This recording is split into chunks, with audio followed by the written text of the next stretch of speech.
Sunday, July 21st, 1895. Mark and Major Pond left Petoskey for Mackinac at 5:30 a.m. aboard the ferry boat Islander. 7.5 mile course to the island. Neat, nice, comfortable, convenient.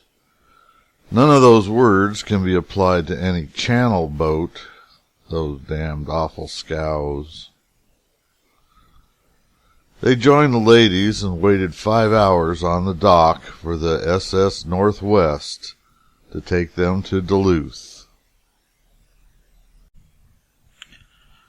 Our course took us through the copper country of the Keweenaw Peninsula and a stop at Houghton, Michigan. When Horace Greeley had said, "Go west, young man," he was actually referring to the copper rush in Michigan's western upper peninsula. Houghton gained importance as a port with the opening of the Keweenaw Waterway in 1873. The waterway was created by dredging out Portage Lake, Portage Shipping Canal, and Lily Pond. This created the new island of Copper Island, the northern tip of Keweenaw Peninsula. In 1854, Houghton was said to be occupied by thieves, crooks, murderers, and Indians. The increasing demand for copper wiring fueled much of Houghton's development in the 60s and 70s, and by 1883 the railroad was extended from Marquette. On and around the Apostle Islands, Lake Superior, Ojibwa people discovered and innovated agricultural advancements, including excavating copper deposits and creating specialized tools for agriculture, hunting and fishing, the use of canoes in rice harvesting, conjugal collaborative farming, and the Three Sisters crop complex, enabling the Ojibwa to greatly expand their population, their territory, and power outward in all directions, creating an enormous nation. These rapid advances in technology, along with 5 centuries of migration from the East, caused divisive ideological disagreements over traditionalism, and ultimately the Potawatomi, Ottawa, and other tribes split off, leaving the Ojibwa alone, wielding full control over the entire Lake Superior region, with the islands remaining their power center. All the Mississippi nations, nevertheless, considered the area their ancient cultural and spiritual home. When the early French traders arrived around 1614, the capital city was Mackinac Island and was given the name La Pointe. And by 1693 it was fortified and included as an official trading post city in the Empire of New France. But with the westward expansion of European colonialism, conflicts boiled into formal wars from 1775 onward.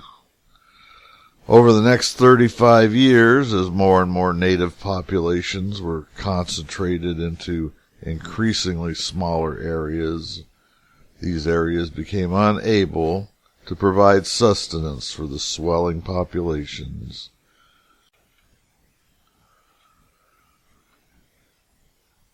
On Lake Superior, SS Northwest, Major Pond was on deck early and found the smoke all gone. In its place was bright sunshine, but so cold all day that few of the other passengers were on deck. The ship was running 8 hours late. They landed in Duluth at just 9 p.m. Mr. Briggs, the correspondent, met them at the wharf with a carriage. As the boat neared, Briggs shouted, "Hello, Major Pond." "Hello, Briggs. Is Mark Twain all right?" "Yes, he's ready to go to the hall, and he will be the first passenger off the ship."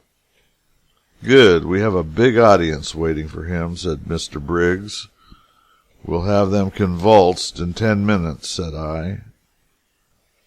Mark was the first passenger to land. Mr. Briggs hurried him to the church, which was packed with 1,250 warm friends, 100 degrees in the shade, to meet and greet him. It was a big audience. He got through at 10:50, and we were all on board the train for Minneapolis at 11:20.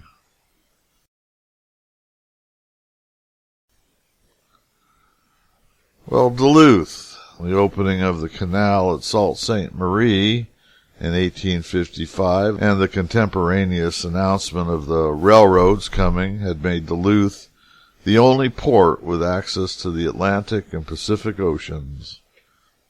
Soon the lumber industry, railroads, and mining were all growing so quickly that the influx of workers could hardly keep up with demand, and storefronts popped up almost overnight. By 1868, business in Duluth was really booming, the zenith city of the unsalted seas. In 1869, 1870, Duluth was the fastest growing city in the country. It was expected to surpass Chicago in size in only a few years. When J. Cook, a wealthy Philadelphia land speculator, convinced the Lake Superior and Mississippi Railroad to create an extension from St. Paul to Duluth, the railroad opened areas due north and west of Lake Superior to iron ore mining. Well, Duluth's population on New Year's Day in 1869 consisted of 14 families. By the 4th of July, 3,500 people were present to celebrate. However, J. Cook's empire crumbled and the stock market crashed in 1873, and Duluth almost disappeared from the map. But around the start of the 20th century, the city's port passed New York City and Chicago in gross tonnage handled, elevating it to the leading port in the United States. 10 newspapers, 6 banks, and an 11-story skyscraper, the Tory Building, were also present. Pond wrote, "It was my busy night. The train from Minneapolis was to start at 12 o'clock. The agents in New York, who had fitted me out with transportation and promised that everything should be in readiness on our arrival in Duluth, had forgotten us, and no arrangements for sleeper or transfer of baggage had been made.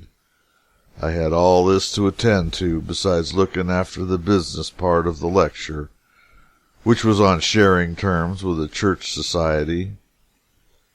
Everything was mixed up. As the door tender and finance committee were bound to hear the lecture, I could get no statement, but took all the money in sight and was on board the train as it was starting for Minneapolis.